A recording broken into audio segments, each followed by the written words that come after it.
ಏನೋ ಬೈಪಾಸ ಎಂಥದ್ದು ರೋಡು ಹೋಗೋದು, ಇವರೇ ರಿಬ್ಬನ್ ಇಟ್ಕೊಳ್ಳೋದು, ಇವರೇ ಕಟ್ ಮಾಡೋದು. ಇದು ಕೆಟ್ಟ ಸಂಪ್ರದಾಯ. ಇದು ಮಾನ್ಯ MP ಅವರಿಗೆ ಅದು ಯಾಕೆ ಇಷ್ಟು ದುರ್ಬುದ್ಧಿ ಬಂತ ಗೊತ್ತಿಲ್ಲ ನನಗೆ. ದುರ್ಬುದ್ಧಿ ಅಂತಲೇ ಹೇಳಬೇಕಾಗ್ತದೆ. ಆಮೇಲೆ ಯಾರೋ ಒಬ್ರು ಹೇಳಿದ್ರಂತ, ಇಲ್ಲ ಇದು ಸೆಂಟ್ರಲ್ ಗೌರ್ಮೆಂಟ್ದು ಅಂತ ಹೇಳಿ.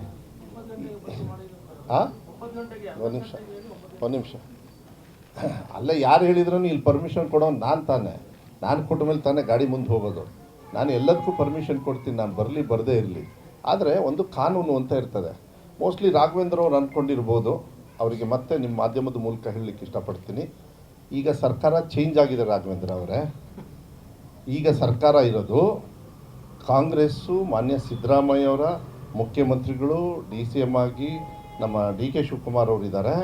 ಉಸ್ತುವಾರಿ ಸಚಿವನಾಗಿ ಬಂಗಾರಪ್ಪ ಅವ್ರ ಮಗ ಮಧು ಬಂಗಾರಪ್ಪ ಇದ್ದಾನೆ ಅನ್ನೋದನ್ನ ತಿಳಿಸೋದಕ್ಕೋಸ್ಕರ ನಿಮ್ಮ ಮೂಲಕ ನಾನು ಹೇಳಲಿಕ್ಕೆ ಇಷ್ಟಪಡ್ತೀನಿ. ಸ್ವಲ್ಪ ಬೆಳಗ್ಗೆ ಎದ್ದು ಯೋಚನೆ ಮಾಡಿರಿ, ಸರ್ಕಾರ ಯಾವ ಕಡೆದಿದೆ ಅಂತೇಳಿ. ಎದ್ದ ತಕ್ಷಣ ಇನ್ನೂ ನಮ್ಮದೇ ಸರ್ಕಾರ ಐತಿ, ಹೋದಲ್ಲಿ ರಿಬ್ಬನ್ ಕಟ್ ಮಾಡೋದು, ಚುನಾವಣೆಗೆ ಬಂದ ತಕ್ಷಣ ಭಾಳ ಸುತ್ತೋದು, ಅಭಿವೃದ್ಧಿ ಕೆಲಸ ಮಾಡಿದ್ದೀವಿ ಅಂತ ಪಕ್ಷದ ಭಾಷಣ ಮಾಡೋದೈತಲ್ಲ, ಇದೆಲ್ಲ ನಿಲ್ಲಿಸ್ಬೇಕಾಗತ್ತೆ ರಾಘವೇಂದ್ರ ಅವ್ರಿಗೆ ನಾನು ನಿಮ್ಮ ಮೂಲಕ ಮನವಿ ಮಾಡೋದಕ್ಕೆ ಹೋಗೋದಿಲ್ಲ, ಹೇಳೋಕ್ಕೆ ಇಷ್ಟಪಡ್ತೀನಿ. ಮನವಿ ಮಾಡೋದ್ರಲ್ಲಿ ಏನು ಪ್ರಶ್ನೆ ಬರೋದಿಲ್ಲ. ಯಾಕಂದರೆ ಅವರು ದಾರಿಗಿರಿ ಎಲ್ಲ ಮೀರಿ ಹೋಗ್ಬಿಟ್ಟಾರೆ. ಹೋಗೋದು, ಇನ್ಸ್ಪೆಕ್ಷನ್ ಮಾಡೋದು, ಇದನ್ನೆಲ್ಲ ಇಷ್ಟು ದಿವಸ ಯಾಕೆ ಇನ್ಸ್ಪೆಕ್ಷನ್ ಮಾಡಲಿಲ್ಲ?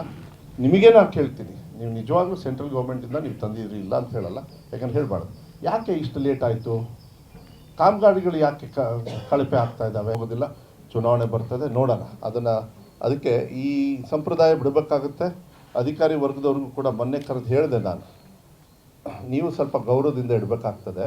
ಯಾಕಂದರೆ ಯಾವ್ದಾದ್ರು ಹಿಂಗೆ ವಿಚಾರಗಳು ಬಂದಾಗ ಮಾಧ್ಯಮಕ್ಕೆ ಹೋಗಿ ಹೇಳಬೇಕು, ಇಲ್ಲ ಹಿಂಗೆ ಬಂದಿದ್ರು, ಅದು ಯಾವುದೇ ಕಾರಣಕ್ಕೂ ಆಗಿಲ್ಲ ಅಂತ, ಏನೋ ಇದಾಗಿಲ್ಲ ಅಂತ. ಬಟ್ ರಿಬ್ಬನ್ ಕಟ್ ಮಾಡಿರೋದೆಲ್ಲ ಫೋಟೋ ಮಾಧ್ಯಮದಲ್ಲಿ ನೀವೇ ಬಿತ್ತರಿಸಿದ್ರಪ್ಪ.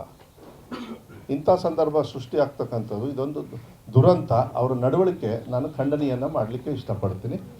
ಈ ವಿಡಿಯೋ ನಿಮಗೆ ಇಷ್ಟವಾದಲ್ಲಿ ಲೈಕ್ ಮಾಡಿ, ಶೇರ್ ಮಾಡಿ, ಸಬ್ಸ್ಕ್ರೈಬ್ ಮಾಡಿ.